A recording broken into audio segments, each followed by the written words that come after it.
என்னுடைய பதிவு எந்திரத்தை பற்றியது. அதாவது எந்திரம் என்றால் செப்பு, பித்தளை, தங்கம், வெள்ளி, எப்படி பஞ்சலோகம், எவ்வாறு விளக்கு பலவித உலோகங்களில் செய்யப்படுகிறதோ அது மாதிரி இந்த எந்திரமும் பலவித உலோகங்களில் செய்யப்படுகிறது. இந்த எந்திரத்தை கை தேர்ந்தவங்களை வச்சு எழுத வைக்கணும். அதுக்கப்புறம் இதை தொடர்ந்து பூஜிக்கணும். நம்பிக்கையோட சந்தன குங்குமம் பூ வச்சு வணங்கணும். அதுக்கப்புறம் இதில் சொல்லப்பட்டிருக்கிற ஸ்லோகத்தை நம்பிக்கையோடு சொல்லணும். 6 மாதம் 1 வருஷம் முடிஞ்சு போச்சுன்னா அதுக்கு வேல்யூ கிடையாது. தங்க எந்திரம்னா 8 வருஷம் வரைக்கும் வேலிடிட்டி. எப்படி நீங்கள் பிஎஸ்என்எல் பிளானுக்கு வேலிடிட்டி சொல்கிறீங்களோ அது மாதிரி இதுக்கு சொல்கிறாங்க. ஆனால் என்னை பொறுத்த வரைக்கும் நம்பிக்கையோடு நம்ம ஒன்று வழிபட்டோன்னா அதுக்கு பகவான் கண்டிப்பாக பலன் கொடுப்பார். இது முதல்ல பார்த்தீங்கன்னா இது குபேரர் எந்திரம். அதாவது நீங்கள் லக்ஷ்மி குபேர பூஜை பண்ணுறீங்க இல்லையா, அந்த பூஜை பண்ணும்போது இந்த எந்திரத்துக்கு சந்தன குங்குமம் வச்சு பூ வச்சு எப்படி பாருங்கள், முன்னால் எவ்வளோ கண்டெய்னர்ஸ் இருக்குது பாருங்கள், ஃபுல் சில்லற காசோட. நம்ம 108 216 காயின்ஸ் வச்சு 5 ரூபாய் காயின் வச்சு குபேர பூஜை பண்ணுறது ரொம்ப நல்லது.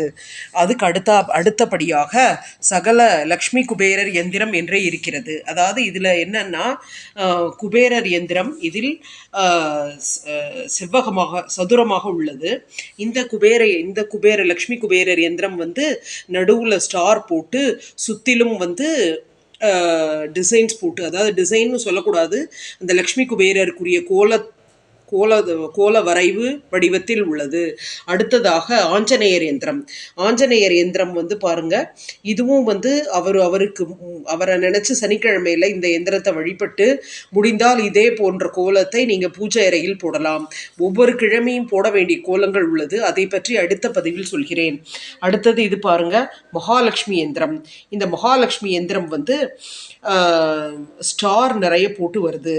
அடுத்தது துர்கா யந்திரம். துர்கா தேவி உங்களுக்கு தெரியும். துர்கை அம்மனை வழிபட்டால் சகல துன்பங்களும் பறந்தோடும்.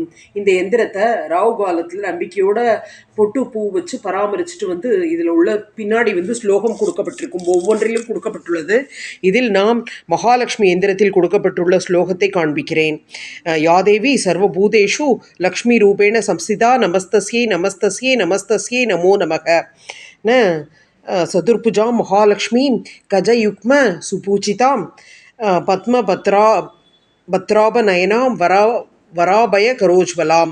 இதை நீங்கள் வீட்டிலையோ இல்லை வியாபாரம் நடக்கிற இடத்துலையோ வச்சு தூப தீபம் எப்படி நம்ம பொட்டு பூ வச்சு விளக்குக்கு பூஜை பண்ணி வழிபடுறோமோ அது மாதிரி இதுக்கு பொட்டு பூ வச்சு தூப தீபம் காமிச்சு வழிபட்டால் அதுக்குரிய பலன் கிடைக்கும். அடுத்தது பாருங்க, தன்வந்திரி யந்திரம். தன்வந்திரி பகவான் எல்லாருக்கும் தெரிஞ்சவர் தான். தன்வந்திரியை வழிபட்டால் உடம்புல நோய்கள் எதுவும் வராது. தன்வந்திரி ஹோமம்னே பண்ணுவாங்க. அது மாதிரி இது தன்வந்திரி எந்திரம்னு உள்ளது. இந்த தன்வந்திரி